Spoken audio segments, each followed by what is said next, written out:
Ah, E agora deu. aí, Tudo tudo bem? bem? Boa noite, Beto. Tudo bem? Boa noite. A gente... A tua conexão tá um pouco ruim, eu acho, viu? É, eu posso fazer de novo. Vamos tentar fazer com a conexão da. É porque eu fui pro 4G aqui do telefone, sabe? Não, eu tô te ouvindo bem, só a tua imagem que trava um pouquinho, mas tudo Tá um bem. pouco travado. Tá, para conseguir fazer. Vamos tentar assim por enquanto. Se ficar travando, aí eu vou para Wi-Fi. O que tu acha? Tá me ouvindo bem? Não, eu tô ouvindo perfeitamente. Tá. Bom, prazer, né, Beto? Obrigado, antes de mais nada, Prazer. pela chance aí da gente bater esse papo, né? Tu que aí já tem uma trajetória de expedições aí, vou me ousar dizer de longa duração, né? As viagens que eu fiz e costumo fazer são longas mesmo, né? São trajetos distantes, num barco pequeno, né? Um barco, vamos dizer assim, desprovido de muitos recursos. Então acaba que as viagens ficam longas mesmo, porque a gente tem que parar muitas vezes, muitas escalas, o que torna a viagem mais interessante, né? Outro dia, não, hoje, conversando com uma amiga minha, ela me perguntou se eu não tinha vontade de ficar mais nos lugares que eu passei, né? E eu disse que sim, mas imagina uma viagem de 300 dias se eu tivesse ficado mais tempo em cada lugar, né? A viagem teria se tornado uma viagem de 3 anos, né? E do ponto de vista profissional, patrocínios e todos os nossos compromissos, é inviável, né? Eu ainda não pensei numa viagem que pode durar 3 anos que alguém queira patrocinar, né? Mas talvez seja possível, né? É, tu falou que as viagens duram em torno de um ano, mais ou menos, então, 300 e poucos dias. É, teve viagem de um ano, teve viagem de 8 meses, de 6 meses, teve viagem de 3 meses, teve viagem de 2 meses e meio, né? Teve tudo já, né? Mas são viagens longas, né?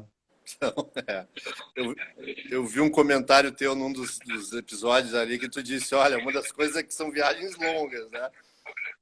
Essa daí agora É, vocês estão planejando navegar quantas mil milhas? são 3.000 milhas, 100 dias, né? Também é uma viagem. 100 dias eu considero uma viagem longa, né? Porque você tem que contar o tempo que você sai do Brasil, o tempo de preparação, o tempo. Quando acaba a viagem, você não chega em casa, né? Porque você chega até voltar para casa demora. E também tem um outro aspecto que é a intensidade da viagem, né? A viagem que vai acontecer no Ártico, né? Ela vai acontecer em cima do Canadá, próximo à calota polar, durante 100 dias. É numa região muito inóspita, ela tem uma intensidade que ao longo dos 100 dias a torna muito longa para nós, né? Pelo desgaste físico, pelo desgaste do frio, e pelo próprio desafio náutico e humano de viver tantos meses numa região tão fria num barco aberto, né? Então, 3 meses no Ártico é diferente de 3 meses no Caribe, né? É, bem diferente. Mas, não, uma coisa até falando de barco, que tu cita nos teus vídeos, que é a questão do vento, né? Digamos lá, que na região o vento para por um tempo, né? Sim, o Ártico tem essa característica diferente da Antártica, né? É de no verão ter pouco vento, né? Então, quando junho, julho, agosto são meses de calmaria, né? De ou pouco vento ou quase nada, ou nada. E eu já tive essa experiência quando nós velejamos de Nova York a Groenlândia, né? E dessa vez, para driblar esse problema, como o nosso barco não tem motor, né, ele vai ter um sistema de pedal onde a gente vai ter vamos dizer, tipo uma bicicleta ergométrica adaptada em cima dos cascos, e dessa forma nós vamos poder pedalar, vai girar um eixo, o barco vai ter um motor movido à força humana, né? Então, é uma saída honrosa, vamos dizer assim, melhor do que remar. Incrível, E, né? Incrível. A mas a gente imagina, solução técnica já está viabilizada? Vocês já... sim, a gente já sabe como construir isso. Agora eu preciso viabilizar no começo do ano o projeto em termos do ponto de vista financeiro, né? Buscar os parceiros e assim começar a construir o barco rapidamente com a Olos, que é um estaleiro do Lourenço, do amigo que já conheço há muito tempo. O barco vai ser feito de fibra de carbono, Kevlar, né? Um barco leve, ao mesmo tempo resistente.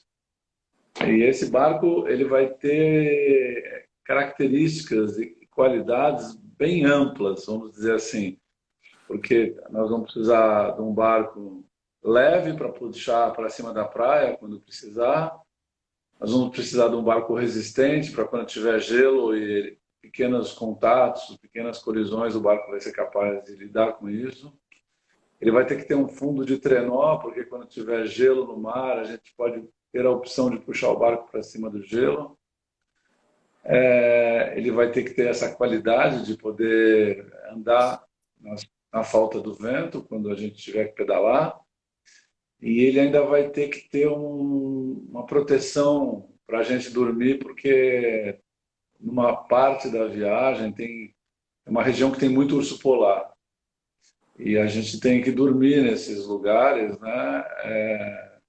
E não seria muito agradável você ser acordado por um urso numa barraca, né? Então, ao contrário das viagens que a gente acampava, a gente vai ter que ter uma parte rígida dentro do barco, na lateral, enfim, onde a gente tem um casulo, né? Um habitat rígido e que a gente possa estar confortável, né? Obviamente, existem outros recursos, como uma cerca elétrica em volta do barco para você se proteger. Existe a possibilidade também da gente fazer turnos, porque lá não tem noite, então é fácil de ver um urso à distância, né? Mesmo durante as noites, que são claras. E, sim, é uma viagem bastante complexa do ponto de vista da logística, tanto na questão do abastecimento, nós vamos sozinhos, né? Então vai ter uma equipe que vai filmar a viagem, que vai voar de avião para determinados pontos do caminho onde vamos nos encontrar. Então eles também vão levar a nossa comida para a gente reabastecer. Ah, que bom.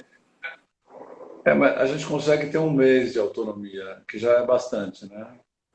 E a questão da água, como sempre, para nós é o ponto mais nevrálgico, né? Porque o barco não carrega tanta água, né? Então, nós possivelmente vamos fazer, como a gente fez no Atlântico e no Pacífico, vamos desalinizar água manualmente por uma bomba, por um sistema de pressão com osmose, né?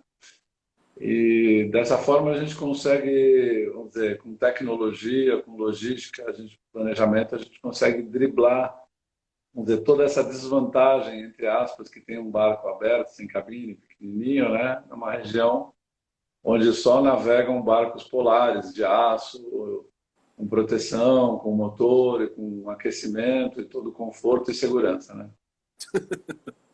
Eu achei que tu não ia falar em algum casulo, nada, ia ficar ao ar livre ali, né? Mas tem a questão dos ursos também, que é um ponto importante, né? De se poder planejar, enfim. Sim. Assim, a questão do urso é a única questão de segurança séria, né? De ameaça de vida, né? A questão do mar, do gelo, da meteorologia, você ainda tem uma previsão, né? Você tem maneiras de se preparar, né? O urso você se prepara, mas você não sabe quando ele vai aparecer. É. Então, é algo que preocupa, até pelo fato de nós não morarmos naquela região e não conhecermos o comportamento desse animal. Exato. Quando nós fomos para a Groenlândia,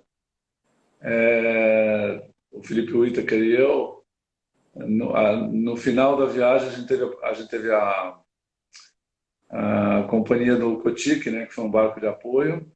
Em uma das noites, a gente estava dormindo dentro do barco de apoio, um urso polar subiu no Kotik, porque havia peixes secando no deck do barco, e Ah, o urso foi lá, sentiu o cheiro, ele foi lá pegar o peixe, obviamente.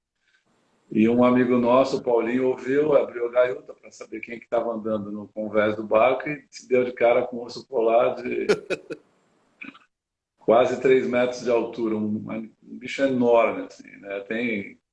Já publiquei foto várias vezes aí no meu Instagram, mas enfim. E aí você vê o tamanho do animal e o olhar de um bicho selvagem, né? É muito intimidador, né? E, obviamente, a gente também é obrigado a carregar arma, né? Porque é uma questão de segurança, né? Mas o objetivo da viagem não é fugir do urso polar, né? O sim, objetivo da viagem é fazer um filme sobre o que está acontecendo no Ártico, né? A calota polar vem gelando pois é. rapidamente todos os anos. Não se sabe se ela um dia desaparecerá ou não. Porém, existe duas correntes, né? Hoje no mundo, né? A corrente das pessoas os cientistas, né? Que acham que o degelo se deve ao homem, né? Ao efeito estufa, ao desmatamento, à emissão de gás de CO2, né? Por aviões, navios, carros, né? Indústria. E existe uma outra corrente que é uma minoria, mas também de cientistas que entende que são ciclos e que o degelo da calota está muito mais ligado a um ciclo solar. O filme ele tem como objetivo, primeiro, ouvir as pessoas que moram lá, ouvir as pessoas que pesquisam lá, né? Porque nem o Igor nem eu somos cientistas, né? Mas eu, pessoalmente, eu tenho uma intuição uma opinião em cima de tudo que eu já li, que eu leio, eu procuro me informar, de que acho que existe um pouco dos dois, né? A gente percebe que existem ciclos na natureza que alguns são mais longos, outros não tanto, né? Como a própria glaciação, eras glaciais, mas também não dá para negar que a gente está assistindo uma mudança fora do padrão em outros lugares que não são apenas no Ártico, né? Para quem mora em São Paulo, a gente sabe, eu nasci aqui em Santos, mas eu vim para cá moleque. São Paulo era a terra da garoa, tinha um clima completamente diferente. E, e a gente observa também, né? São Paulo é uma placa de cimento gigante. Quando chega em São Paulo voando, você percebe isso. E muito diferente de 50 anos atrás. A gente sabe o quanto tem de Mata Atlântica, a gente sabe a questão dos corais, a gente sabe muitas coisas, né? E o filme, assim, ao meu ver, ele pode ter um papel interessante de mostrar alguns conceitos que podem ser, vamos dizer assim, inspiradores para as pessoas que vivem, né, na cidade, mostrando que é possível viver com pouco, né? No caso desse barco, não dá para ser menor que ele, porque já não seria mais um barco, seria um windsurf.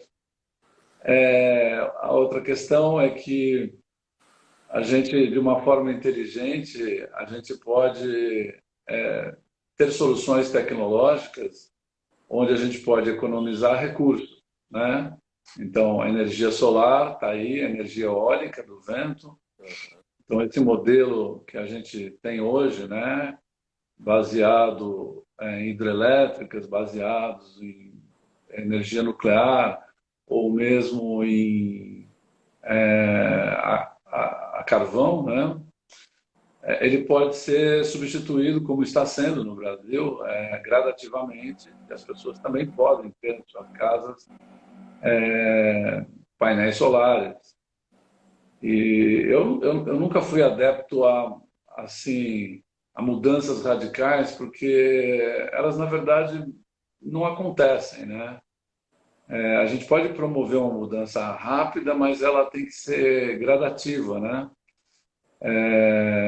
E tem que partir do consumidor, né? Que vai exigir essa mudança, né? Então, a gente vê aí empresas vendendo energia na área de energia solar e eólica. Uhum.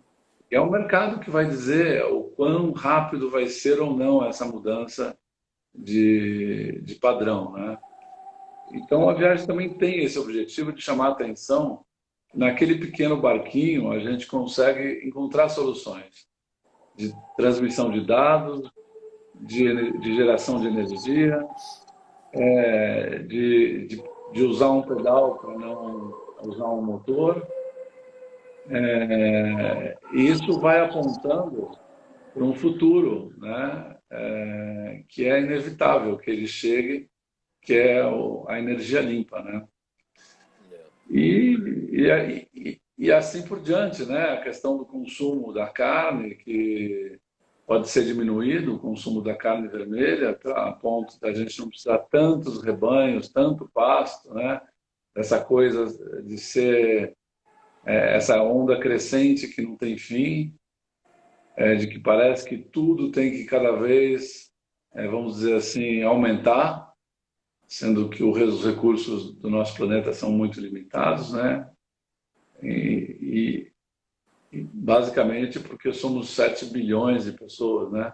Se nós fôssemos 700 milhões de pessoas, a gente não teria problema algum de nenhuma natureza, né? Porque o impacto ambiental se dá pela quantidade de pessoas que consomem recursos, né? Mas, Rafael, para mim, tem um ponto assim fundamental. Eu sempre coloco, muitas vezes em textos que eu escrevo, que a questão do planeta, da natureza, do respeito, ele deveria partir de uma atitude amorosa e não por um interesse simples da nossa sobrevivência. Porque seria a mesma coisa que falar assim, não, eu sou teu amigo porque é conveniente. Eu não sou teu amigo porque eu gosto de você. Utilitarismo. Exatamente. Então, a gente preserva o nosso planeta porque a gente ama o planeta. Não porque se a gente não se comportar bem, a gente vai desaparecer. Isso aí acaba sendo uma atitude, vamos dizer, interesseira, mas que não traz eco espiritualmente falando. Uhum. Porque ela não é verdadeira, né? Ela não repercute na nossa alma. E como nós somos parte da natureza e, de uma certa forma, filhos, né, desse planeta, a nossa atitude tem que ser de uma ética moral e espiritual da mesma altura que a natureza tem essa ética conosco. E acho que muita gente não entende isso. E é muito comum você ver, né, patrulhas ideológicas, ideologia, ecochatos, sempre colocando o homem no centro dessa questão, né? Falando dessa forma, vai ter uma seca e a gente não vai poder plantar, e não vai poder comer, ou vai inundar regiões e as pessoas vão ter problemas com as inundações. Quer dizer, sempre o homem no centro do universo. E eu, pessoalmente, procuro me afastar dessa ideia de ser o centro e prefiro ser a parte. Muito legal. Bacaníssimo. Me conta um pouco do teu parceiro, é o Igor, né, que vai contigo. Sim, o Igor Belli, um grande companheiro de Atlântico e Pacífico. Ele também estava presente no barco de apoio quando nós fomos para a Antártica, que era o barco da família dele, né, do pai e da mãe. Então ele participou da travessia do Drake intensamente, ele assistiu, né? E ele também participou do apoio no final da viagem, quando nós viajamos de Nova York à Groenlândia. Então, o Igor já participou, vamos dizer, diretamente, indiretamente, de 4 viagens. Vai ser a quinta, né, juntos. A minha oitava. E é um amigo, é mais que um amigo, é um irmão. E nós temos uma afinidade que melhor seria impossível de acontecer. Nós nos entendemos muitíssimo bem. E o interessante dessa nossa parceria é como nós somos tão diferentes, né? E nós nos damos tão bem. E nos damos bem simplesmente porque nós temos muito respeito e amor um pelo outro. E nas viagens, o meu foco é sempre procurar fazer o melhor pelo Igor e ele o melhor por mim, né? A gente foca muito um no outro. E eu sempre coloco nos meus textos, enfim, nas minhas reflexões, meus diários, que o mar tem uma coisa interessante, a natureza, né? A montanha também, né? Que a gente, quando vai para o mar, a gente não está buscando direitos. Nós não temos direitos, nós só temos deveres, nós só temos obrigações. E esse mesmo princípio opera entre nós. Eu não tenho direito algum naquele barco e o Igor também não. Nós temos deveres. Mas se eu busco servir o meu amigo da melhor maneira possível, ele também, eu não sinto falta de nenhum direito, porque eu já tenho tudo. E eu acho que esse é o princípio da cooperação e da vida em grupo. E quando você olha o nosso país e vê, eu vou falar uma coisa até polêmica, e eu espero que eu não seja mal entendido, mas quando você vê essa postura das pessoas clamarem por direitos, eu, na verdade, não me oponho, mas eu sempre fico observando aonde está a atitude de contrapartida, né, dos deveres como cidadãos. E é pouco comum você ver uma pessoa se expressar politicamente, socialmente, numa rede social, falando sobre seus deveres. E se todos nós saíssemos dessa cadeira dos direitos, né, e começássemos a olhar para os nossos deveres, talvez, daqui a um tempo a gente se esquecesse que a gente tem algum interesse de ter algum direito. Porque muitas vezes essas pessoas que estão clamando por direitos estão se colocando ou numa posição de vitimização ou se colocando numa posição de privilégio,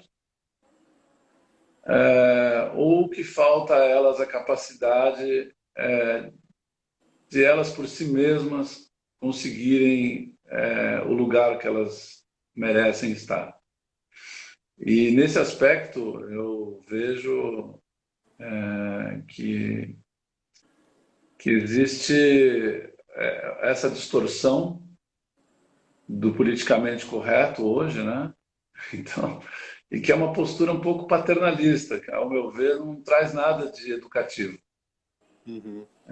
E eu não estou dizendo que a gente não deva, né, olhar para as pessoas mais desfavorecidas.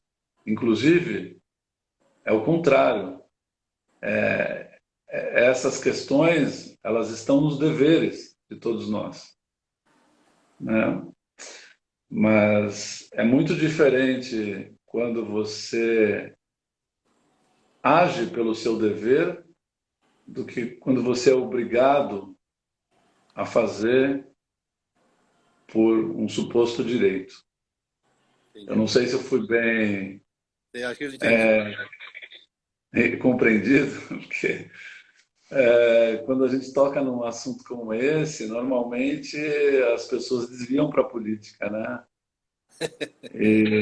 E a política, ela, ela sempre leva para a divisão, para a questão ideológica, que, ao meu ver, é uma ilusão, né? As pessoas, elas se separam por entender que têm ideias diferentes e muitas vezes elas não têm. Elas estão num lugar que pode ser o mesmo lugar, mas o que deixou-as aparentemente em lados opostos foi a manipulação do poder, né? Das pessoas que estão no poder e que se iludem por achar que têm poder. O bichinho do poder pode ser bem perigoso, né? Mais do que um urso polar, né? No sentido. Ah, ele.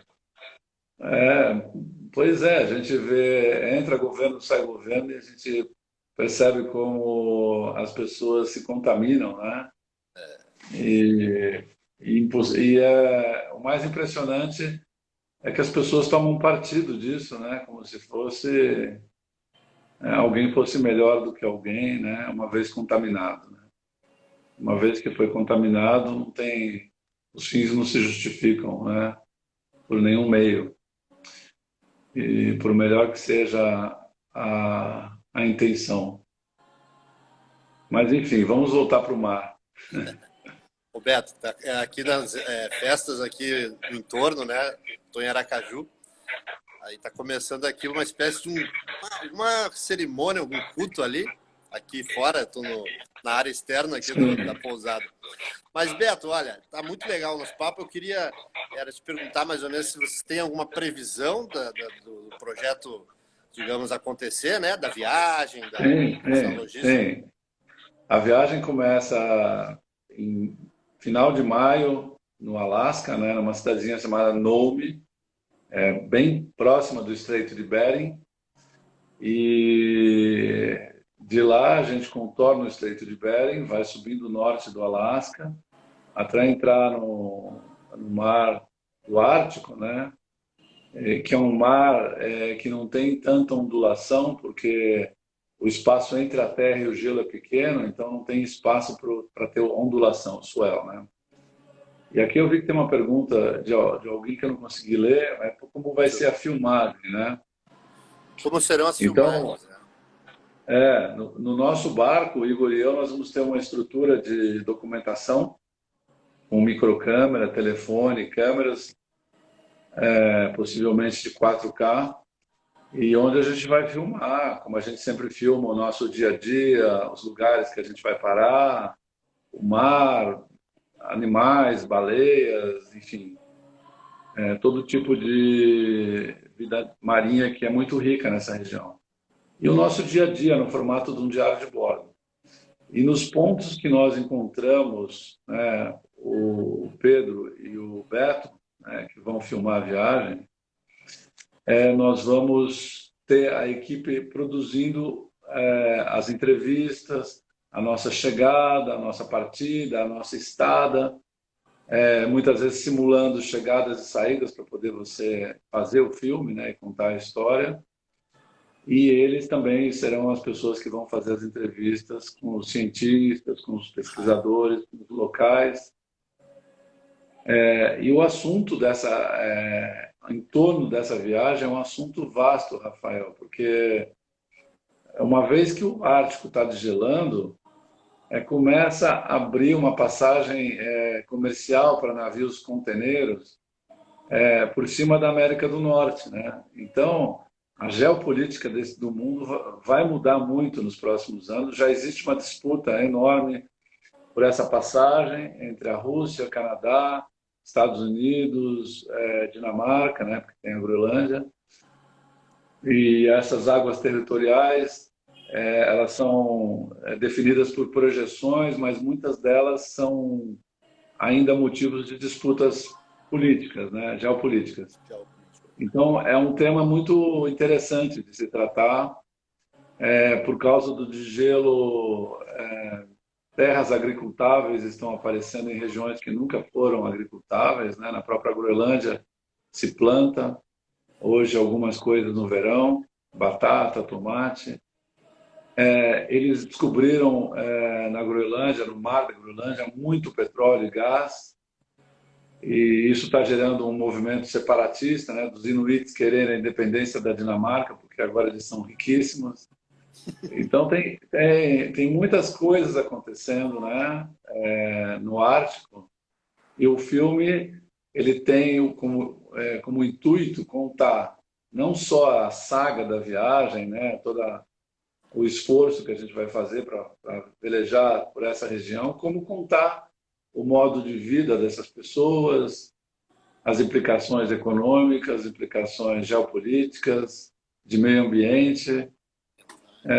Eu diria que é um super documentário muito interessante e que o documentário ele vai acontecer em dois momentos, né? Ao vivo e depois, porque durante a viagem a gente vai transmitir diariamente ao vivo, como do jeito que a gente está conversando aqui, diários a partir do nosso barco no Ártico. Que hoje a gente tem tecnologia de transmissão de dados nessas regiões, o que não acontecia há alguns anos atrás, e com um padrão de qualidade muito grande. E pelo fato de hoje as pessoas estarem muito conectadas nas redes sociais, nas plataformas, a gente consegue entrar facilmente ao vivo a partir de um telefone via satélite e um telefone como esse que nós estamos usando.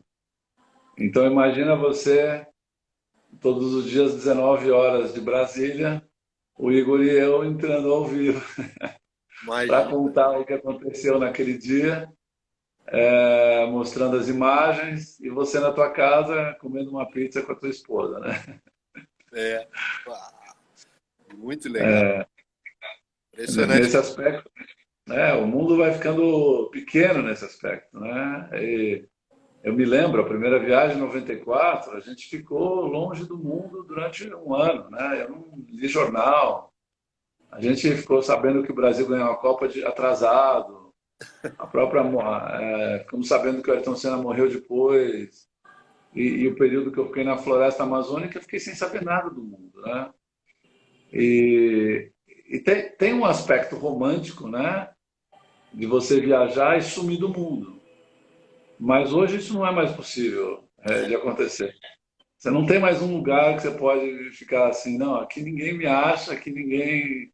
Quer dizer, existe, mas são poucos, né? São poucos. E aí o intuito mudou também, né? Eu acho que antigamente você saía para uma viagem, para uma experiência pessoal, de isolamento, né? E hoje você sai para contar uma história, é um pouco diferente, né? E essa história tem que ser contada, né? Então, a gente tem que se conectar. A gente merece, a gente quer saber, né? Poder, às 19 horas de Brasília, assistir o diário de bordo de vocês. Exatamente. Vamos. No caso, tu foi falando, mas então ali, eu não sei se eu não peguei o mês, mais ou menos, que vocês estão planejando a saída, é novembro? Não, junho, julho, agosto. Junho, julho e agosto. É o verão do Ártico, né? O Do oposto Ártico. daqui. Sim. E tem uma vantagem, né? Durante 2 meses a gente tem luz plena, 24 horas, né? Isso ajuda muito a ter dias longos numa região tão inóspita, porque muitas vezes você não encontra uma praia para entrar, né? E em outros lugares, se você anoitece num lugar muito perigoso, é difícil, né? Você fica numa situação de vulnerabilidade. Enquanto que lá, se precisar navegar 24 horas para encontrar algum lugar, a gente tem luz, né? E também tem a questão dos icebergs, do gelo, né? O gelo no mar, uma pedra de gelo é perigosa, né? De noite, impossível, né? Sim. Então, a gente vai estar numa região infestada de gelo, que é o último mês de agosto, né? E a gente já vai ter uns períodos de escuridão, mas são períodos mais curtos. E ainda assim não é uma escuridão completa, né? Ela é gradativa. E, enfim, tudo isso está no nosso planejamento. Eu estudei, tem um planejamento diário, assim, de onde a gente vai parar, que temperatura naquele dia possivelmente nós teremos, que Bah, direção de vento possível a gente vai encontrar. Quer dizer, hoje em dia tem tantas estatísticas e dados que torna, vamos dizer, a viagem muito mais precisa, né? Então, eu já fiz essa viagem aqui de casa várias vezes, né, virtualmente, olhando o mapa, levantando informações sobre o gelo, falar, bom, deixa eu ver como é que está hoje o Ártico agora, né? É possível, né? sim. Então, você tem câmeras em vários lugares do mundo hoje em dia, né? Você consegue saber. Que incrível. Olha, o pessoal tá delirando aí, tem gente querendo ir junto, viu? O povo aí Ah, tá, tá curtindo a é? história. Alguém perguntou quantas milhas por dia, né? A conta são 50 milhas por dia, né? 50 milhas seriam 80 quilômetros, mais ou menos. Mas tem que contar que tem dias parados e dias que você não que a gente veleja, né? Se a gente fizesse 50 milhas durante 90 dias, daria muito mais do que a gente precisa, né? Mas a gente tem que contar que a gente vai chegar em alguns lugares, que a gente vai parar, a gente tem que contar que tem dias que vai ter mau tempo, que a gente não vai velejar, pode ter algum mal-estar, algum dia que a gente esteja muito cansado, que a gente tem que repor esse dia, enfim, não dá para fazer uma conta assim tão certinha, né? O imponderável, ele tem que estar nessa conta, né? A gente tem que saber que vão ter dias que vão acontecer coisas que a gente não imaginava, né? Eu vi um dos Essa episódios, eu vi aquele problema dos parafusos, né? Que é, soltavam. Tá solucionado, imagina, dessa vez. no Atlântico a gente já não teve mais esse problema, né? Aham. Mas esse é um problema que eu acredito que a gente não vai ter, porque o Pacífico foi a nossa primeira viagem oceânica, onde nós ficamos semanas velejando sem parar e sem ver terra, né? E acontece que quando você coloca o barco sobre um regime de estresse contínuo durante semanas, as peças elas têm um comportamento diferente daquele quando você veleja e para todo dia. Que parece que é mentira, mas o barco quando para ele descansa. E descansa mesmo, né? Porque você não está fazendo aquele movimento contínuo daquela peça, por exemplo, 7 dias. Vai fazer 12 horas, ela vai parar. É muito diferente do que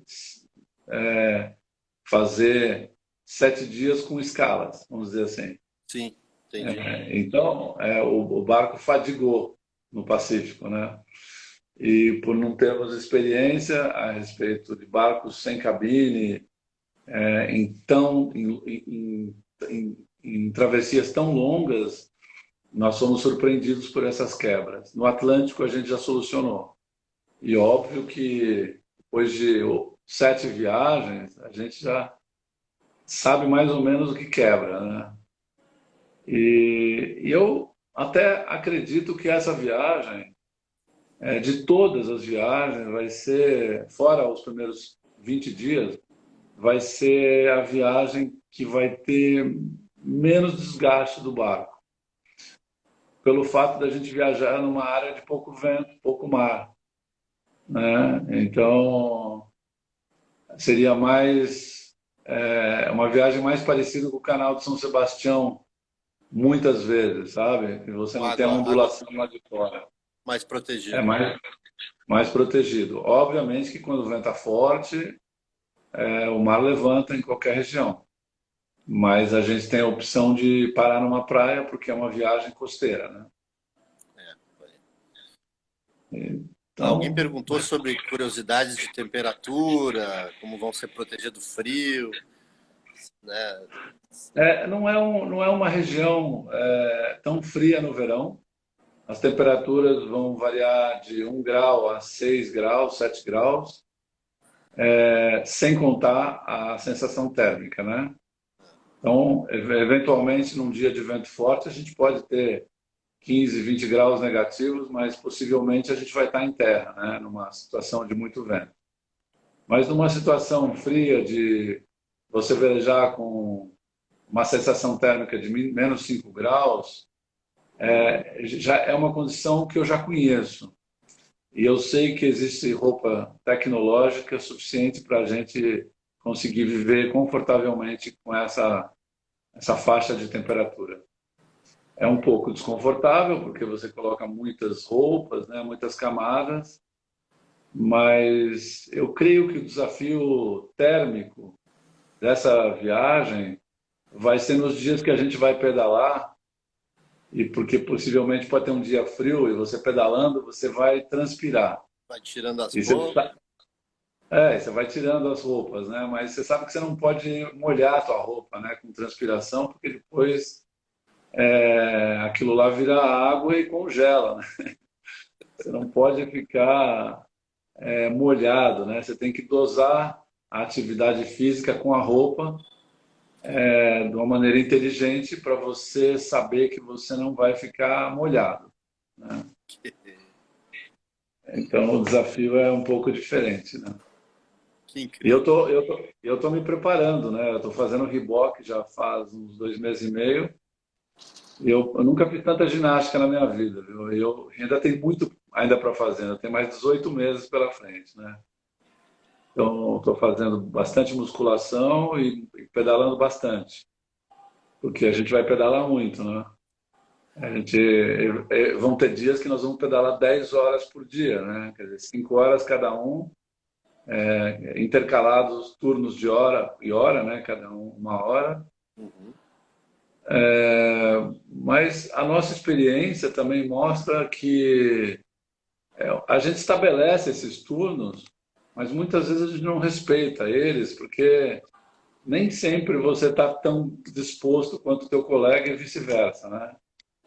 Então, eu estou treinando para me preparar para, eventualmente, um dia, se o Igor estiver indisposto, eu pedalar e aguentar, né? Muitas horas. E é uma viagem física, né? Isso é uma coisa que a gente já sabe. Para puxar o barco para cima da praia é pesado, para pedalar não é tão simples, porque são muitas horas. E, eventualmente, quando chegarmos na região que tem gelo, a gente vai ter que ter um esforço grande de botar o barco para cima do gelo e arrastar ele como um trenó. Como um treino. Então, eu creio que vai ser a mais pesada de todas as viagens.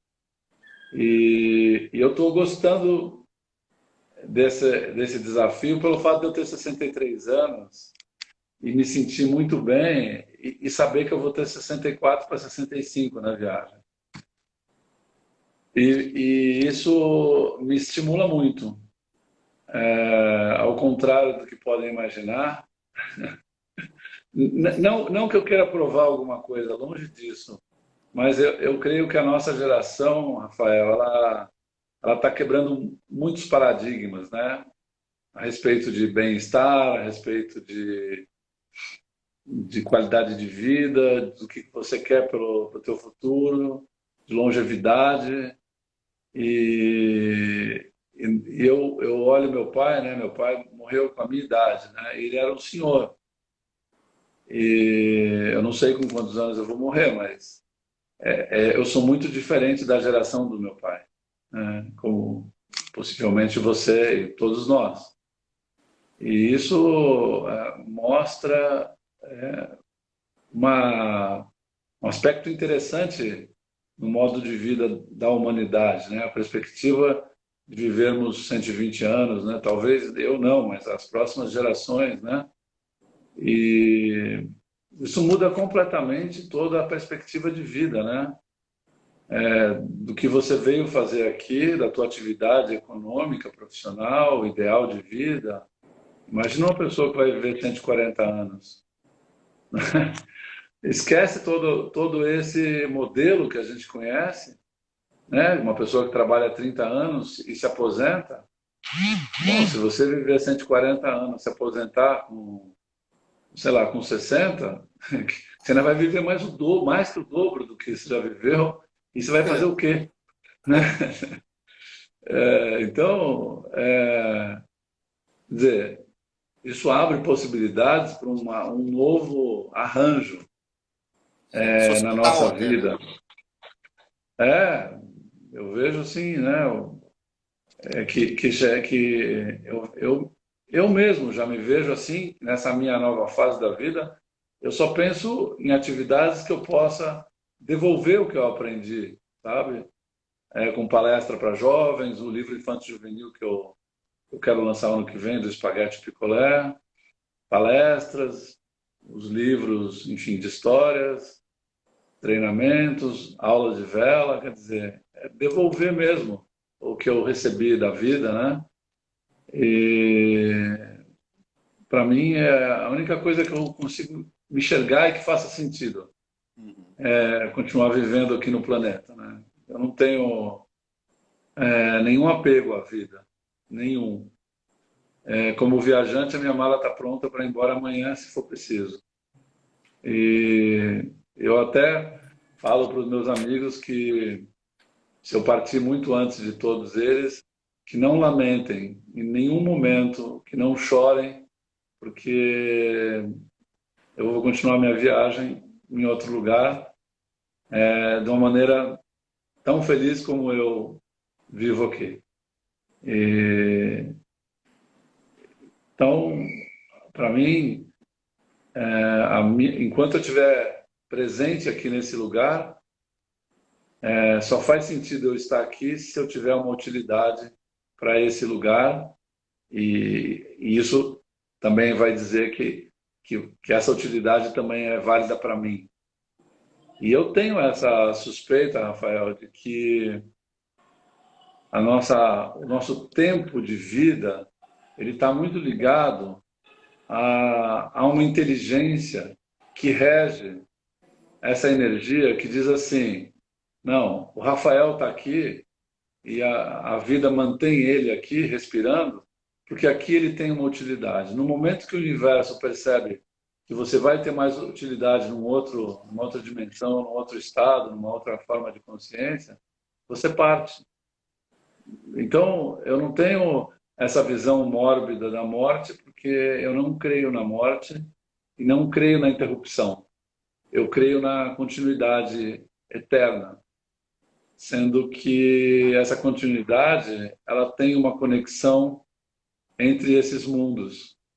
Então, se você começa, se você está fazendo algo aqui, eu não creio que esse algo começou aqui. Ele já tem ele já vem vindo. Como ele não Entendi. vai ser, como ele não vai ser interrompido com a tua presença no planeta. Então, essa é a minha visão a respeito da eternidade, né? Muito legal, muito legal. Ó, ótimo escutar as palavras, o pessoal está gostando bastante das reflexões. Eu vou ficando por aqui, Beto, porque, como eu falei, tem aqui um culto aqui do lado e parece que eles estão ficando cada vez mais empolgados, mas começou aqui. Mas a gente conseguiu abordar, né, grandes pontos aí das É, expedições, da tua maneira de pensar, né, das tuas reflexões. E sim. fico muito feliz aí que tu, no teu 63 aí possa estar, né, bolando um projeto dessa envergadura, muito legal. E É, não vai acabar nesse, certamente, vai ter a nona não, expedição, a não, ó, décima. pois é, eu não sou capaz de saber do meu futuro, mas enquanto o coração estiver batendo, enquanto eu tiver energia, né, essa energia me foi concedida, é assim que eu vejo, né? Como viajante, eu entendo exatamente assim, Rafael. A gente recebeu um combustível para fazer uma viagem, assim como você para num posto e abastece teu carro, né, para andar tantos quilômetros. Então, que a gente aproveite da melhor maneira possível esse tempo que foi concedido, né? E sendo bastante útil, né, em oferecer, né? Na verdade, eu volto para aquele tema, né, de deveres, né? E se eu for falar que a gente não tem direitos, a gente só tem deveres, eu posso dizer isso de uma forma mais amorosa, quer dizer que a gente não veio aqui pedir nada, nós vamos aqui oferecer, né? Mas compartilhar, E né? exatamente, porque você traz, com certeza, Rafael, uma habilidade que o mundo precisa, né? Todo mundo traz um pedacinho do quebra-cabeça e o desafio é montar esse quebra-cabeça. Sabe as palavras, sabe as palavras. Bom, Roberto, vou te deixar um abração, viu? Todo mundo aí tá te dando os parabéns aí pela nosso bate-papo aí, foi muito legal, gostei muito. E Prazer, muito agradecer, obrigado. né? Desejar um bom final de ano aí, boas festas. Todo mundo fique Obrigado. legal, né? Se cuidar com a pandemia aí. Não, só para saber, eu tô com Covid. Tu tá? Faltam 2 dias para acabar a quarentena. Eu fiquei praticamente 15 dias em casa e não tive praticamente nenhum sintoma. Ó, Nada. Se eu não tivesse feito o exame, eu não poderia afirmar com certeza se eu tive ou não. Mas, felizmente, meu corpo reagiu muito bem e eu não estou me sentindo diferente de antes. Na verdade, passei por uns 2, 3 dias assim, um pouco debilidade. mole, a cabeça pesada, tal, como se fosse eu pegar uma gripe, né? Uhum. Mas, mas agora, sexta-feira, eu estou liberado para ir para a rua. Passou os 14 dias. É isso aí. Vai dar 15. Pronto. Eu não sei se eu tive ainda. Eu não fiz teste. Aparentemente eu não tive ainda. E tô, enfim, cuidando como tem que cuidar, né? Usando máscara e tudo mais. Evitando os lugares muito cheios. E é isso aí. É um ano diferente, mas aí vamos ver se 21 aí vem para dar uma aliviada nesse assunto aí. Pois é, a gente, como viajante, eu também diria para a gente não criar uma expectativa, porque sempre gera frustração, né? É, É melhor ficar neutro e ficar observando, né? perfeito. Quando vai acabar, a gente não sabe, mas Aí no Brasil, aqui as coisas levam, né, dobro do tempo para as coisas acontecerem aí, política pública aí. não, e é um aprendizado a gente hoje em dia tentar descobrir a verdade, né? Porque a era da desinformação, ela nos confunde porque a pior tipo de desinformação é uma meia-verdade, não é nem uma mentira, né? E hoje em dia você ouve até às vezes pessoas bem intencionadas, mas que não estão falando a verdade, né? E existe muito preciosismo, muita disputa, como se diz assim, existe muita vaidade também no meio acadêmico, né? Muita disputa, né? Então, existem pessoas confiáveis de lados diferentes, né? Dizendo coisas diferentes. Então, imagina nós que não somos biólogos, que não somos médicos, a gente fica ouvindo, né? E tentando tirar uma conclusão. E a única conclusão que eu tiro é que ninguém sabe a verdade. Viu? Tem que ouvir várias opiniões e ponderar o que Seguir, exatamente, ponderar, seguir o coração, ter bom senso, né? E tentar levar a vida de uma maneira segura, né? isso mesmo. Bom, então tá. Eu, de novo, deixo um abração, agradeço. E a todos que assistiram, foi a última do ano aí da Viagem de Longa Duração. Quando o ano que vem entrar, a gente vem com novidade aí, com outros bate-papo também desse nível aí. E Bacana. foi demais para mim. Fiquei muito feliz mesmo. Desculpa aí algum barulho que tá aqui em volta, Não, porque não dava para prever aqui que ia ter. Nenhum problema. E quem quiser assistir é só entrar no teu perfil que vai estar lá, né? A live. Vai Você vai ficar lá gravar. salvo. Eu também coloco, Beto, no YouTube, mesmo nome, né? Viagem de longa duração, e no Ah, tá. Spotify também. Se a pessoa quiser a fim de andar de bike e só escutar, não precisar ficar vendo, aí pode ir no Spotify também. Ah, que bom. Que bom. Então, ótimo. Eu vou divulgar. Fica um podcast lá. Tá bom. Então tá. Gente, Fechou. tudo de bom para Valeu, todos Rafael. vocês, né? A gente volta no ano que vem, ou com algum papo surpresa, como aconteceu hoje de tarde com o Ítalo. Esses aí eu ainda devo seguir fazendo uns assim, de improviso, meio sem aviso. Legal. Então tá, valeu, Bacana. Beto. Obrigado, Rafael. Abração. Eu que agradeço. Até logo. Tchau, tchau. Abração. Tchau, Vou tchau. ficar aqui.